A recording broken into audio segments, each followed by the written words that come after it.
வணக்கம், welcome to JK plastic surgeon channel. இன்று rhinoplasty அல்லது மூக்கு சீரமைப்பு.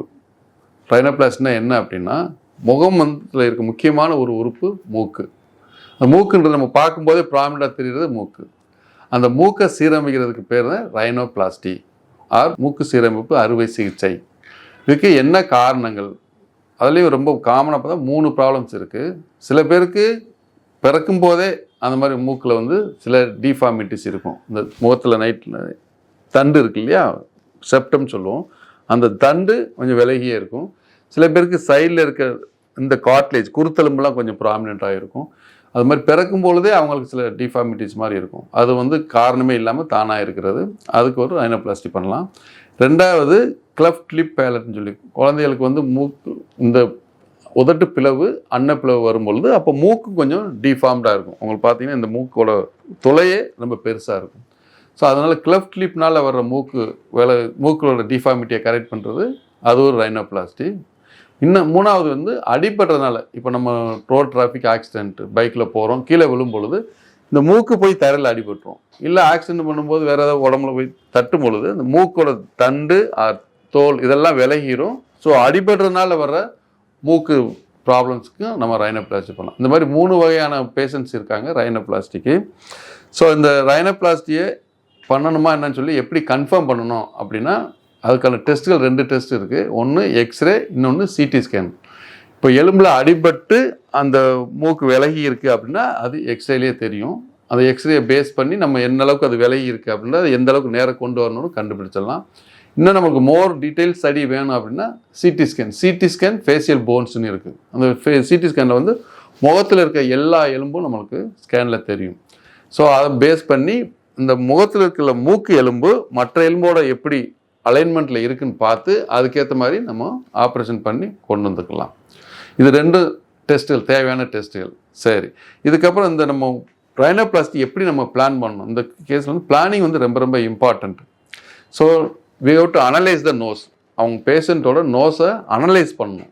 என்னென்ன ப்ராப்ளம் இருக்குது, அது எதனால் வந்திருக்கு, அதை எப்படி ரெக்டிஃபை பண்ண போகிறோம். ஃபார் எக்ஸாம்பிள், சில பேருக்கு ஸ்கின்னு மட்டும் ரொம்ப இருக்கும். இந்த இடத்துல பார்த்தீங்கன்னா பல்ப் மாதிரி பெருசாக இருக்கும், ஸ்கின்னு மட்டும் ஓவராக இருக்கும். அப்படி இருந்துச்சுன்னா ஸ்கின்னுக்கு மட்டும் சர்ஜரி பண்ண வேண்டியிருக்கும். அது தவிர நான் சொன்ன மாதிரி ஏற்கனவே சொன்ன மாதிரி செப்டம் நடுவில் இருக்க அந்த செப்டம்னு ஒன்று இருக்காது. அதுக்கப்புறம் கார்ட்லேஜ் குருத்தெலும்பு இருக்குது.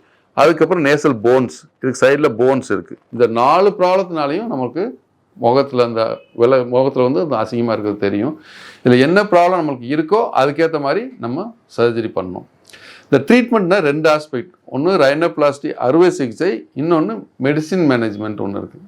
இப்போ உங்களுக்கு ஒரு நோயாளிக்கு அவங்களுக்கு கல்யாணம் ஆக போகிறது கொஞ்ச நாளைக்கு இருந்தால் போதும் அப்படின்னா மெடிசின்லேயே இருக்குது. அதாவது எந்தெந்த இடத்துல உங்களுக்கு அந்த டிஃபார்மிட்டி இருக்கோ அந்தந்த இடத்துல இன்ஜெக்ஷன் மாதிரி போடலாம்.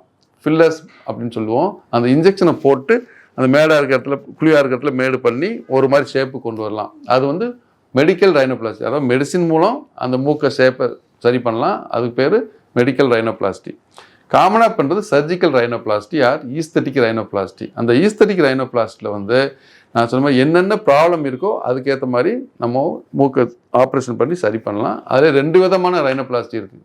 Closed rhinoplasty and open rhinoplasty. Closed ரைனோபிளாஸ்டினா வெளியே தழும்பே இல்லாமல் மூக்குக்கு உள்ள சின்ன ஹோல் மாதிரி போட்டு அது வழியாக எண்டோஸ்கோப் மூலம் வச்சு சர்ஜரி பண்ணுவாங்க. எண்டோஸ்கோப்பிக் பண்ணி அந்த எண்டோஸ்கோப் அந்த ஹோல் சின்ன ஹோல் வழியாகவே கார்ட்லேஜை நேரம் கொண்டு வர்றது, எக்ஸ்ட்ரா தோலை க்ளீன் பண்ணுறது, செப்டத்தை நேரம் பண்ணுறது, இது எல்லாமே பண்ணிடுவோம். அதுக்கு பேர் க்ளோஸ்ட் ரைனோபிளாஸ்டி.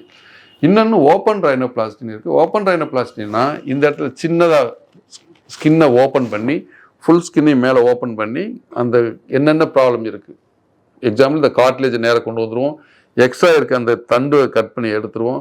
ப்ளஸ் சைடில் இருக்க சில பேருக்கு பார்த்தீங்கன்னா இந்த போனே ப்ராடாக இருக்கும், அந்த போனையும் கட் பண்ணி நேரம் கொண்டு வந்துடுவோம். So skin problem, cartilage problem, phone problem எல்லாத்தையும் சேஃப்டி பண்ணி நேரம் வச்சு நம்ம ஆப்ரேஷன் பண்ணி ஸ்டிச்சஸ் போடுறோம். அதுக்கு பேர் ஓப்பன் ரைனோபிளாஸ்டி. சரி, சர்ஜரி பண்ணியாச்சு. அதுக்கப்புறம் ஆப்ரேஷனுக்கு அப்புறம் என்ன ஃபாலோ பண்ணணும்னா, ஆப்ரேஷனுக்கு அப்புறம் நேசல் ஸ்ப்ளின் சொல்லுவோம். அந்த என்ன பொசிஷன் நம்ம வச்சுருக்கோமோ அந்த இடத்துல மாவு கட்டு மாதிரி போட்டு ஒரு 3 வீக்ஸ் அதே பொசிஷனில் வச்சுருவோம். 3 வீக்ஸ் கழித்து அந்த போன் செட்டில் ஆனதுக்கப்புறம் ரைனோபிளாஸ்டி அந்த ஸ்ப்ளின்ட்டை எடுத்துட்டு கொஞ்சம் நார்மல் எல்லாமே பண்ண ஆரம்பிக்கலாம். இந்த ரைனோபிளாஸ்டி பண்ணிவிட்டு ஒரு 3 to 4 வீக்ஸ் நீங்கள் வந்து வீட்டில் ரெஸ்ட் எடுக்க வேண்டியது இருக்கும். இப்போது இதை பற்றி இன்னும் உங்களுக்கு என்ன டீட்டெயில் நாலேஜ் வேணும் அப்படின்னா நீங்கள் எம்எஸ்பி பிளாஸ்டிக் சர்ஜரி சென்டர் வந்து பார்க்கலாம். உங்களுக்கு சந்தேகங்கள் எதாவது இருந்துச்சுன்னா கமெண்ட் பாக்ஸில் போடுங்க. உங்கள் கொரியை நாங்கள் நிவர்த்தி பண்ணிடுறோம். நன்றி, வணக்கம்.